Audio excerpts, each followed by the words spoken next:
everyone. I am here hosting a live Q&A, answering some questions that you guys posed in the last couple of weeks for me to answer in terms of high vibe relating, spirituality, Tantra, sacred sexuality, etc. So if you have any questions, feel free to just pop those in the chat box. Otherwise, I'll start by just answering some of the questions that you guys had recently posed. Can you guys hear me okay? I know the first time I tried to go live, there were some issues. I'm just gonna put in here, can you guys hear me? Before I get started and diving into these questions, someone can just confirm that they can hear it. Good, thank you, Lindsay. Great, so again, if you have any questions about any of these topics, any questions for me, feel free to pop them in the chat box and I'll answer them. That being said, I do have a list here based on previous questions that were posed that I will start with. So, first question is, communication feels painful and tricky. I want it to be easy for me, but it's my biggest struggle. Suggestions. So the first thing here is to understand and to give yourself compassion that this is a totally normal experience for communication to be very challenging, considering our current societal structure and framework and the narrative that we're perpetuating.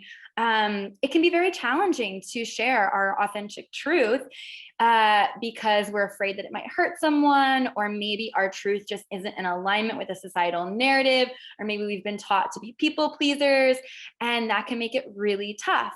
That being said, that pattern has served its purpose in that it's there to protect you. It's there to help you survive, to keep you from being rejected or from experiencing pain. That being said, we also know that, communicating and sharing our truth creates vulnerability, which is the birthplace of love and growth and expansion. So communicating our truth is so important as well. So we recognize that the pattern that helped us survive, which was this, closing of our truth, closing of our throat chakra, is not going to be the same one that's going to help us thrive, which means opening up and sharing our truth. So I like to say that our highest truth is synonymous with our highest love. And we are often afraid to tell the truth to our partners. And I think that this is the context in which this person is asking. But you have to understand that your highest truth is the key to setting yourself free and also setting your partner free. Sharing your truth may hurt their ego, it may hurt their human, but on a soul level, it has the capacity to set yourself free and the other, in that it's allowing them to connect into this truth that you're sharing, to decide if it's in resonance, and to make a decision based on how to move forward, if they'd like to evolve with you or grow in the direction that you're desiring in regards to your truth, or whether they're finding a new path somewhere else, which allows you both to find the expansion separately. So that being said, I do have a couple episodes of the podcast that can go into a little bit more depth on this topic specifically. Those are going to be episode 23, which is the highest truth throat chakra meditation, and episode 21, which is conscious communication and radical honesty. You can find all of the episodes of the podcast on Apple Podcasts, Spotify, my website. Most of them are on YouTube as well. And again, for those that are just joining, I'm doing a live Q&A about spirituality, sexuality, Tantra, high vibe relating. If you have any need for advice or have any questions in regards to these topics, feel free to just type them into the chat box and I'll answer once I get through these first questions that were previously submitted in the Instagram stories. So the next question is tips around grounding and healing anxiety or alchemizing it into excitement before a trip. That would be such amazing content, and I feel that you may have an interesting take on it. So the first suggestion is to create spaciousness around your travel. Many of us are rushing at the end to pack and to run the errands and to do the things. To me, it's really important to create space, at least the day of, but ideally the full day before, in order to avoid the sense of anxiety that is most likely going to happen. That being said, I also like to create even more time for things like massage, booking a massage the day before I'm traveling, going on a hike, spending some time in nature before I'm traveling. In terms of alchemizing this nervousness or this anxiety, using lots of visualization and affirmations. I travel a ton, and I spent 3 years living nomadically, and I was traveling with a dog, and there were like so many opportunities for things to go wrong. And so I would repeat in my head every day in every way, things are exactly as they should be, or everything was going to be okay. Just like repeating these things to myself, coming back into a sense of safety in my body, was really helpful for me as I was, even going through airport security, etc. Let's see. Also finding just nourishing things to do while you're traveling, including, I have a meditation on grounding, the root chakra meditation. It's episode 17 of this podcast. And there's many others, but I like to download some meditations onto my phone that I can listen to while I'm traveling, while I'm in flight, the next morning after I've landed, just in case I don't have Wi-Fi. And that tends to allow me to come back in, other nourishing things to include in travel or in the process of point A to point B. Might be reading, making sure that you've packed some nice, yummy and healthy snacks is really good. And then, once you get to your destination, taking a moment to really honor the land, maybe saying a prayer of gratitude for the beauty or the hospitality of the land, putting your bare feet, bare palms, bare body on the land is also really grounding and nourishing too.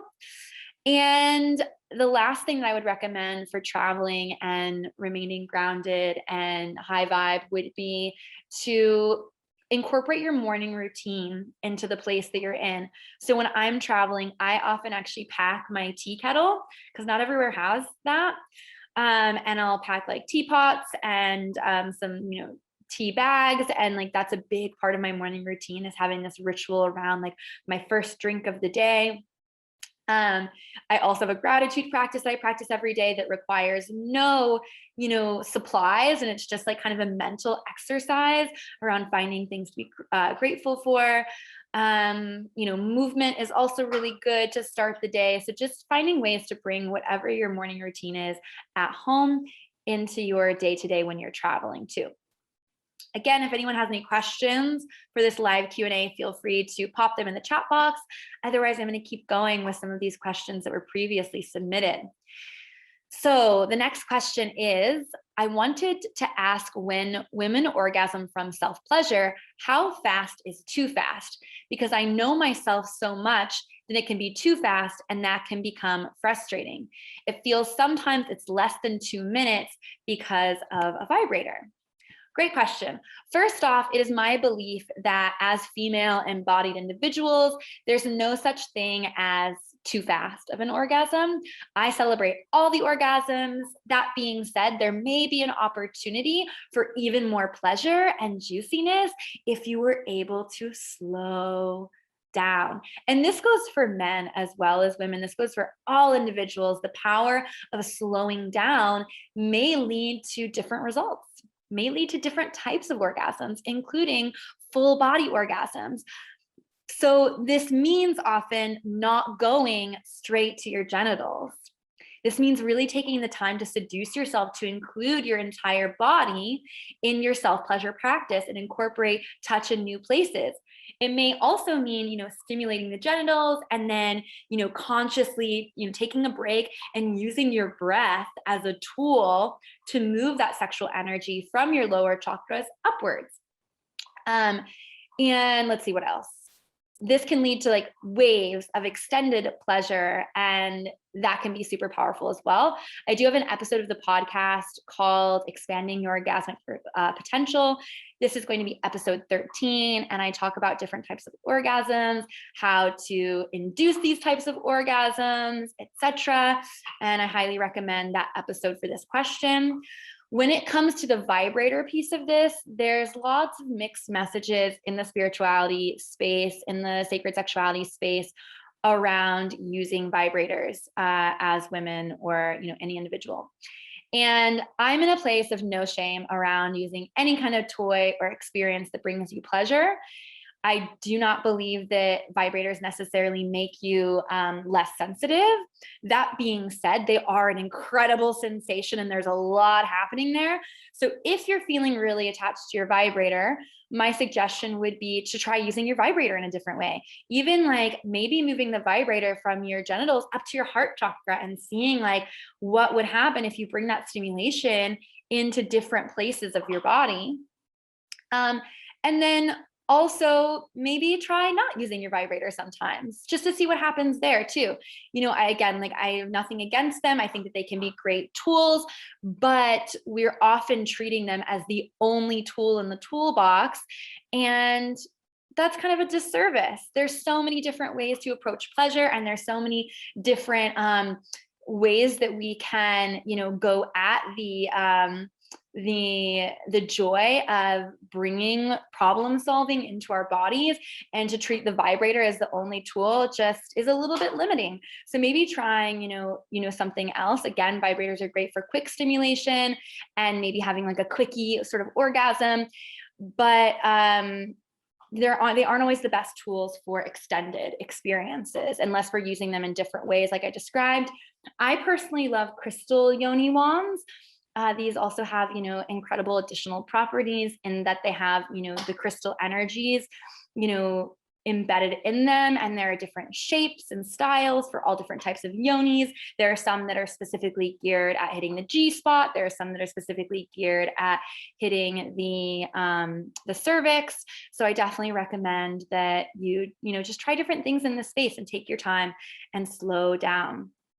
Again, for those of you that are just joining, I'm doing a live Q&A about sacred sexuality, Tantra, spirituality. And if you have any questions, please just drop them in the chat box and I will answer them at my convenience. I do have a list here of questions that I'm working off of, but I'm going to scroll back through now and read some of the ones that you guys have placed here. So Edward asked, have you read the book Cupid's Poisoned Arrow? It speaks about Kareza avoiding orgasm in a relationship rather than practicing soft bonded based affection. What's your take on this? Haven't read the book, so honestly can't speak into that in depth.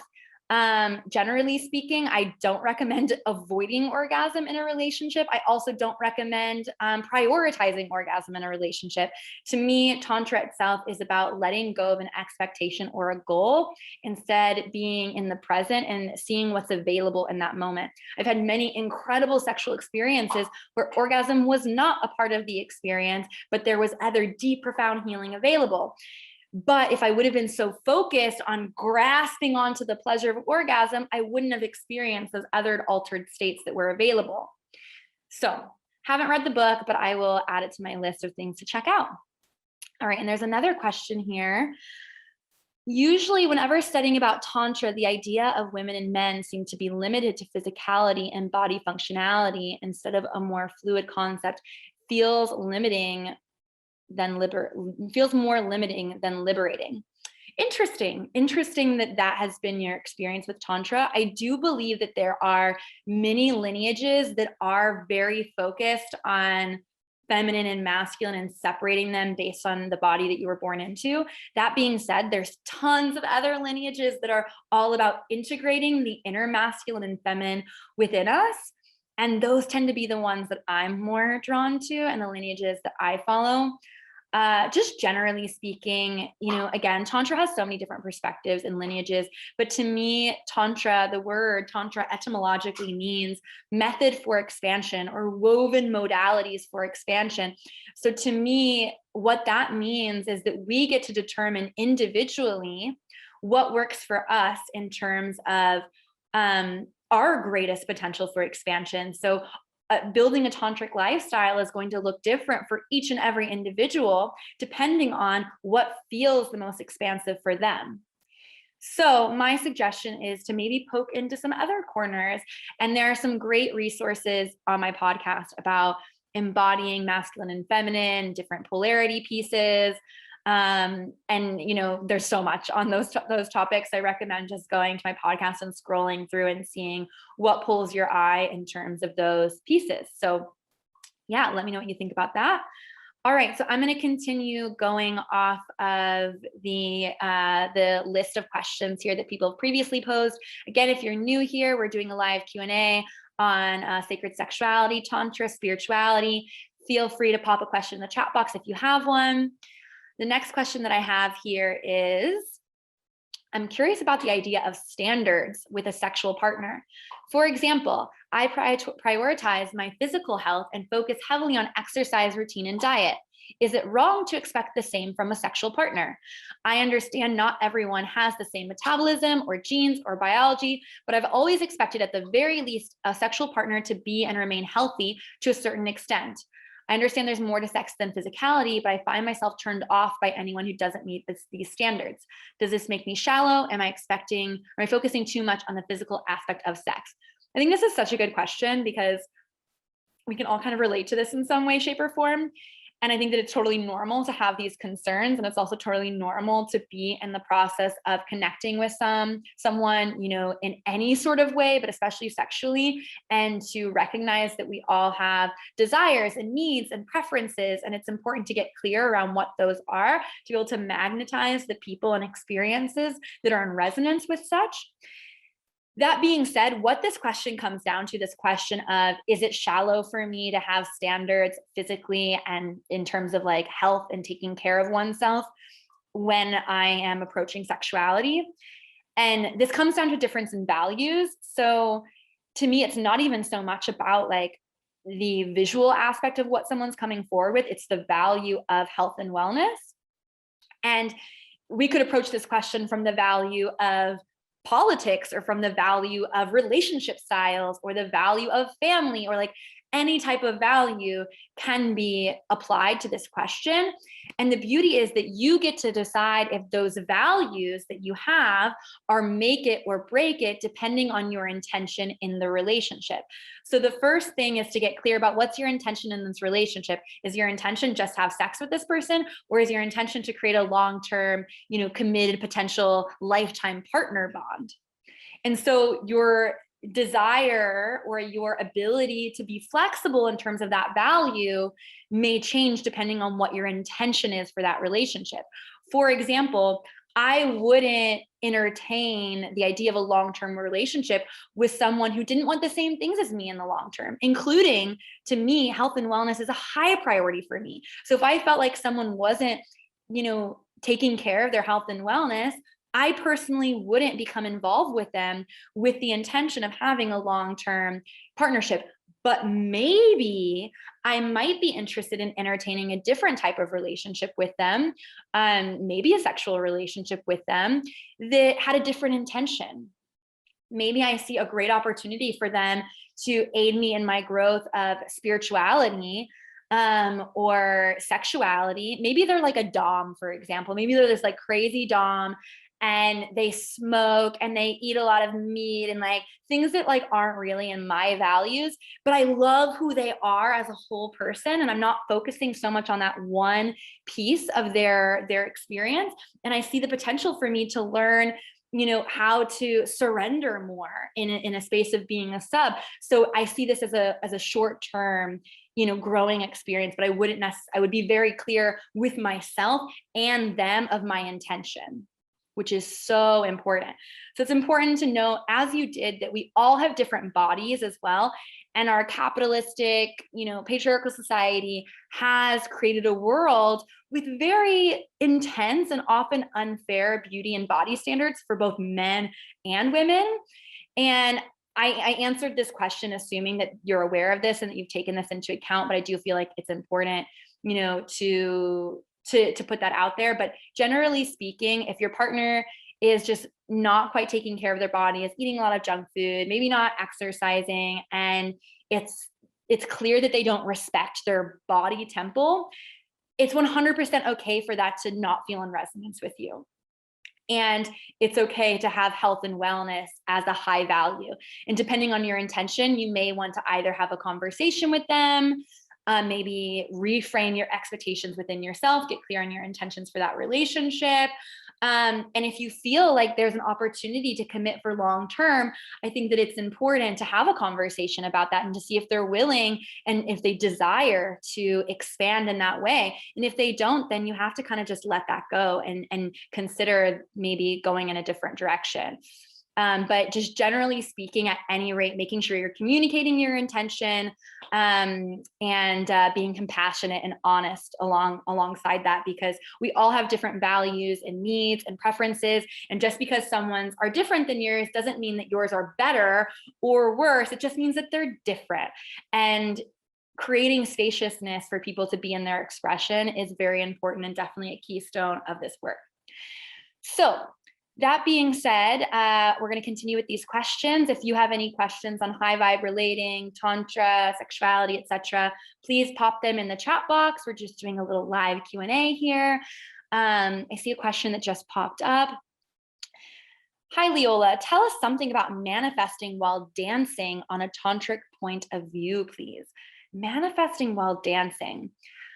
I'm not sure if I totally understand this question perfectly, but I'm going to answer it based on what I believe is the question. So to me, the three tools of Tantra are three of the main tools are sound, breath, and movement. These are the greatest tools in moving energy through our bodies. And the cool thing about dance is that it incorporates all three of these things. Dance incorporates sound, obviously, in the music, and also in the way that we might sing or express vocally our breath, sighing, crying out, etc., can all be parts of dance as well. Dance also includes breath, and that our breath is very much timed with the beat often in this space. And the last thing is sound, breath, and movement. Movement, you're obviously dancing when you're moving.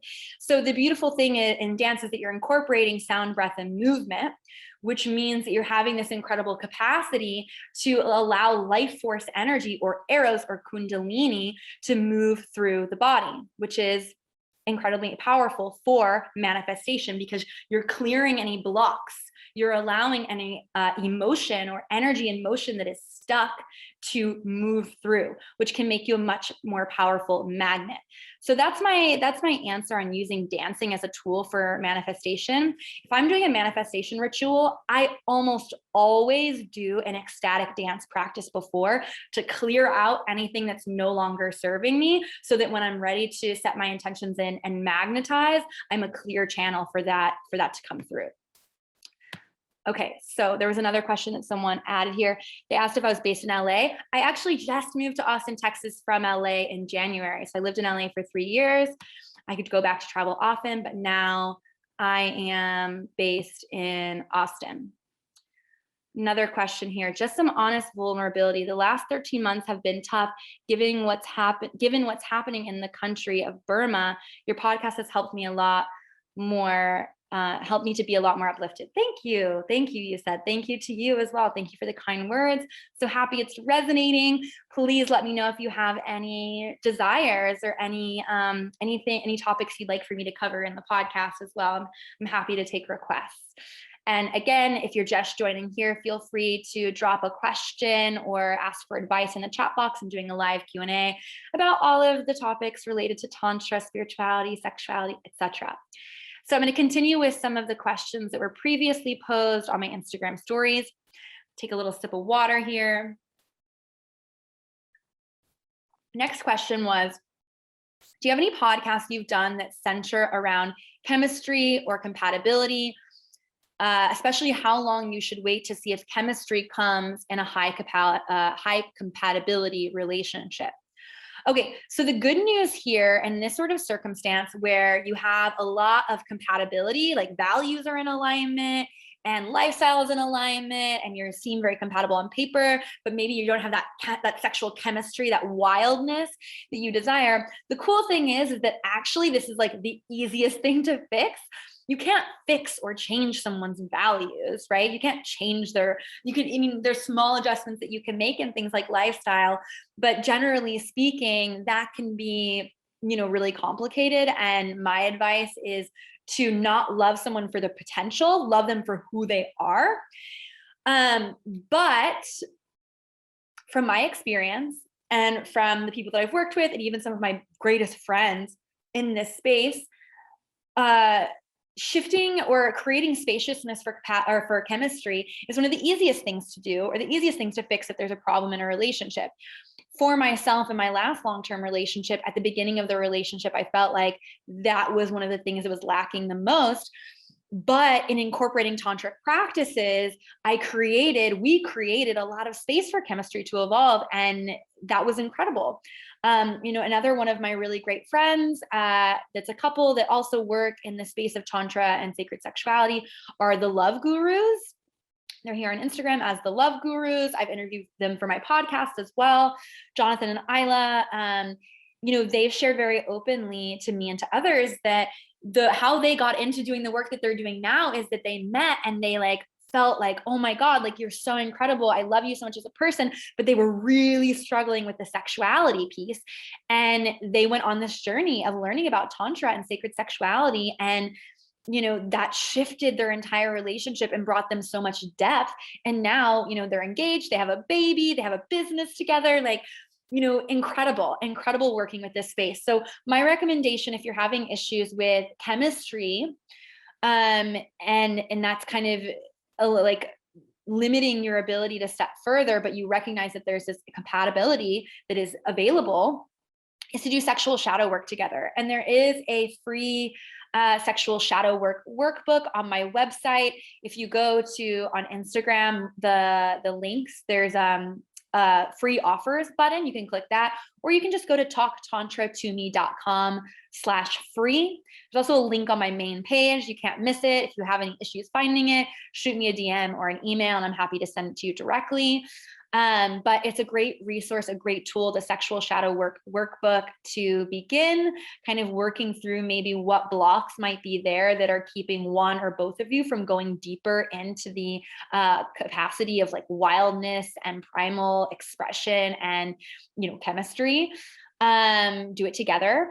Another thing would be to create Tantra date nights, set aside, 4 or 5 hours a week to have, special time to drop in. And it's not that you're having sex for 4 or 5 hours straight. It's, having a conversation, opening up, talking about what's alive for you in that moment, being very vulnerable about the places where you feel the disconnection, incorporating things like eye gazing. There's incredible books like, Urban Tantra, or The Multi-Orgasmic Man, or The Women's Anatomy of Pleasure. I have a whole list of book recommendations in one of my reels on Instagram. And if you're interested in getting book recommendations for me, I'm happy to send those to you. But these books have incredible practices that you can bring into a Tantra date night with your partner. I also recommend going to Tantra workshops with your partner. If you Google any major city and Tantra workshops, something will come up. And, additionally, you're welcome to travel for retreats and workshops. These are things that I host here in Austin. I can also refer you to some other programs that I suggest. And then the last thing would be to work with a Tantra professional to get that assistance to go a little bit deeper. And I do recommend the Love Gurus. As I previously mentioned, they're amazing for working with couples. I also work with couples as well. So feel free to reach out if that's something that you're interested in. I do offer free discovery calls as well to get some clarity on what you're looking for and to make sure that we're the right fit. So if you're just joining, I'm hosting a live Q&A. Feel free to pop a question in the chat box. If you'd like some advice on sacred sexuality, Tantra, high vibe relating, etc. I'm going to continue with the next question that I have here. It is, I wish that it was easier to attract love as a male, that I could walk naked and be accepted and admired the way the world does for females. I wish to embody beauty and love while still being a man. I wonder if this is possible. Is it a matter of vibration or being a male, or is being a male inherently different? I love this question. So to me, we all have masculine and feminine energy within us. And there is 100% evidence that male embodied individuals who are greatly, there's evidence of male embodied individuals who are greatly admired in the way that you desire. And the men that I know that I admire and see for their beauty in the way, and acceptance in the way that you're looking for are all men that work in the Tantra space, or have worked in some sort of spirituality or healing modality, and have worked heavily on themselves to be in a space of embodying an equal part in their feminine. So my recommendation is to really just get in touch with your inner feminine and to allow yourself to embody that energy. If you're desiring it, it means that it's available for you. So some tools to kind of unlock that would be to really embrace your creative capacity, to allow more spaciousness and fluidity in your schedule. We're very much conditioned to be very work on a very strict timeline and to be in constant state of production and bringing more in, but just creating space to allow your feminine to come through and be creative and just follow her desire is greatly suggested. I have a couple of episodes of my podcast that I put here to take note. One is episode 24, which is cultivating masculine and feminine polarity with Maddie Moon. And another episode I recommend for you is going to be episode 28, reclaiming the dark feminine with Lilith of Oz. I also recommend allowing yourself to be in the adornment space and maybe doing some mirror work, being naked in front of a mirror and just expressing devotion into your body, telling your body how beautiful it is, how grateful you are for it, etc. So for those that are just joining, feel free to pop a question in the chat box. If you have one, I'm doing a live Q&A. If you'd like advice on sacred sexuality, spirituality, Tantra, etc., this is your space to have those questions answered. So scrolling back up, I have a question, off-topic question. What's your reasoning to move to Texas? What's my reasoning? So many reasons, but I think that they all come down to just spirit pulling me here, feeling that my time in LA was done. There was just a lot of resistance coming up in that land for me. The way that the pandemic was addressed was very limiting in some ways in the work that I do. And at the same time, I had a lot of desire here in Texas. I had a lot of people reaching out to me to work here, and looking at the dynamic here in Texas. It's a very interesting place in that there's lots of freedom in many ways, and there's lots of restriction in many ways, especially around wombs. If we talk about the abortion laws that are happening here in Texas, that was something that was very interesting and kind of drew me into this space. And yeah, there's just definitely a big pilgrimage of spiritual people coming here, and it feels really nourishing, and I'm really grateful to be based in Austin now. So again, any questions, you're welcome to chat, pop into the chat box. I'm going to continue here with some that were previously submitted. Next question, how to deal with a man's jealousy without losing your radiance? I've had to deal with so much of this in my life and feel really grateful to be kind of moving beyond this permanently. And I have a very short answer for this. First off, don't take it personally. Don't take it personally if your man or the man that you're seeing or whatever is having a jealous reaction. Recognize that it's his conditioning and it's his own insecurity that's making him jealous. You've done nothing wrong.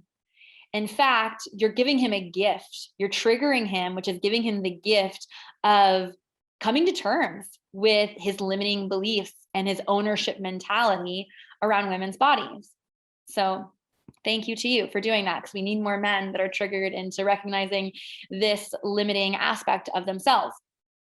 My suggestion for you is to stay at your high vibe, radiant self. Do not dim your light. If anything, shine brighter. This is going to challenge him to meet you where you're at, to work through his shit, own it, and be able to come to a space of expansion that you are currently in. Or he's going to walk away. And that's great. That means that you get to let that go and attract someone that is at your caliber. That's it, period. Cool. Moving on to the next question. If you, I'd love if you would chat about when to recognize in relationships when it is a moment to work on it and when it is a moment to recognize sovereignty and walk away. It's a great question because I recently went through something very similar. So a few things, how to know when you should stay and when you should walk away in a relationship that's just no longer working. First thing is to check in on your values. Are your values in alignment? Do you truly want the same things? for the future. And be very discerning about this. You deserve to have all of your values, all of your desires met, and so does this other person. And just because they're different doesn't mean that one person has the right values or the right desires and one person is wrong. It just means that they're different, and that's okay. You can have them met in different places by different people. So if you end up settling, this is what leads to resentment, and that's not super comfortable and not super fun. And how painful is it when you've invested so much time into something when you could have just like looked at it from the beginning and said, we have some different values. Maybe this isn't the right relationship. Why don't we be friends? Or why don't we be lovers without the expectation of a long-term commitment? So that's my first suggestion, is to figure out if your values are in alignment. Second is, if they are in alignment, you decide to move forward or reassess or reevaluate. My second advice is to consider if you have the tools to grow through this together. Do you have the tools available? And the second part of that is, are you both willing to grow through and to negotiate and to find the spaciousness to come to a win-win solution for everyone? And this means, first of all, do you have the tools? Are you comfortable communicating about these things? Have you created spaciousness in the partnership to communicate these things? Are you being really honest with yourself about what you want and need and prefer? And are you allowing your partner to express those things without interrupting them? Are you allowing them to be in their full expression without judging them? Okay, so that's what I'm talking about with the tools. And if you feel like you're missing some of those tools, I'm happy to make some suggestions. One of those being, taking part in therapy, maybe seeing a tantric practitioner individually and or as a couple, maybe partaking in some retreats. But this comes down to like, are you both willing and able to invest in that type of growth, which, a lot of people aren't, or they're not at the same pace. And that's something that you definitely want to consider. If your partner is not willing to make those investments, then maybe you deserve someone that is willing to make those investments. So I'd consider that. So just looking at, are you both trying? Are you both willing to make the investments necessary? And if not, who isn't and why not? Okay. And the third thing to consider is this person the person that you're meant to be like really having these conversations with?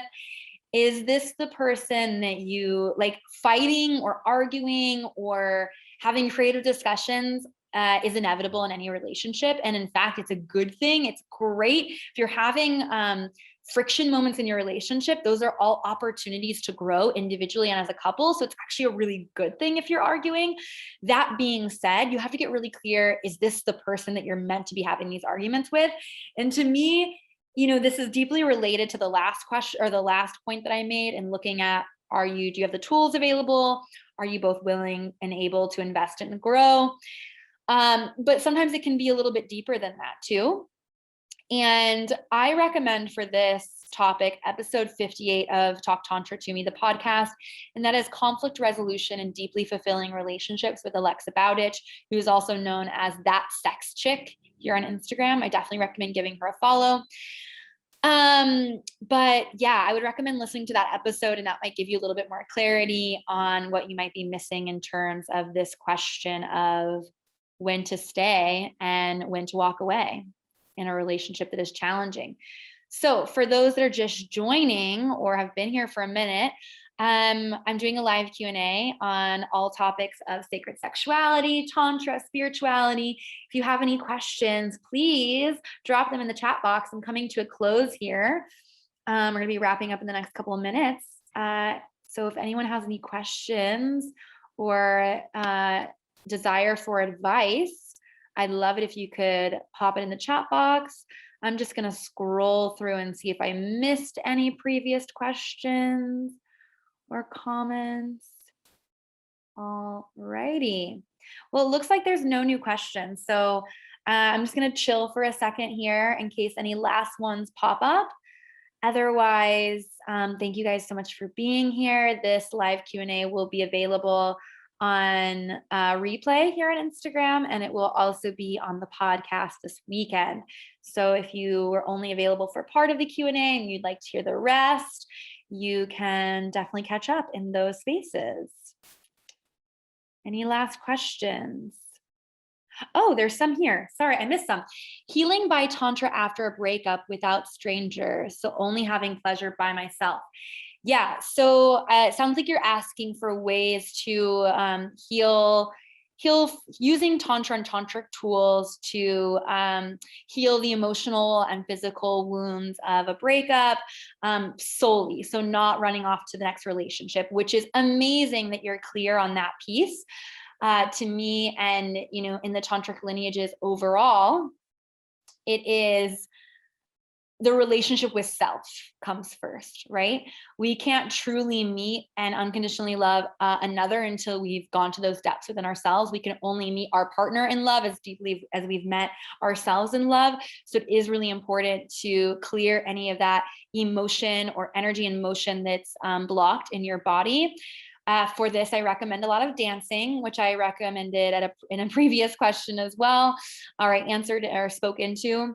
Another thing would be yoni steaming if you're a feminine embodied individual. And I have a reel here on Instagram that's all about the benefits of yoni steaming. But this is just a great way to do some self-care and also to energetically clear from a past breakup. Doing some shadow work around the relationship, getting clear on what in that relationship was your responsibility. It can be very much our conditioning to blame the other person for the breakup entirely, but we have to look at where we were not advocating for ourselves in that relationship. Even if it was as extreme as you had an abusive partner, there's still a place in that sort of dynamic where you allowed that to a certain extent. So taking responsibility for energetically how you were showing up to create an environment where that continued, or that you stayed in that, or that you attracted that. Looking at maybe your childhood wounds, your relationship with your parents, and how that might be affecting the type of relationships that you're drawing in, because our relationships with our parents are often our first loving relationships. So seeing where there might be a block in that space as well. And again, there is a sexual shadow work workbook that's for free on my website, and that might be a really good place for you to start as well. You can find that workbook in the links on Instagram under free offers, or on my website, www.talktantratome.com/free. Okay, that's it. Last person said, no question, just sending love and abundance and blessings your way. Love it. Also, Harris had Claude has some beautiful things to say as well. Thank you. Love listening to your incredible fine wisdom. I love you too. Here's another question. Me and my partner are just beginning to explore Tantra. Are there any books you recommend to get started?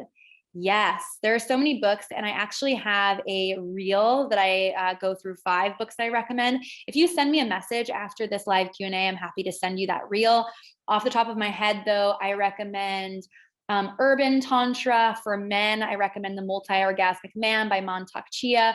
For women, I recommend The Women's Anatomy of Pleasure by Sherry Winston. I also recommend anything by Osho is great. And there was one more that was just at the tip of my tongue. Oh, the Magdalene Manuscript is great too, for a more like, ancient perspective, looking at Christianity as well as Egyptian tantric practices. Yeah, so those would be my book recommendations. Okay, it looks like we're all out of questions and we're running low on time. Again, if you were only here for part of the Q&A, you can listen to the rest. I will be publishing it here on IGTV, and it will also be going on my podcast this weekend. So thank you so much. Sending so much love to all of you. And I'll see you next time. Ta-ta.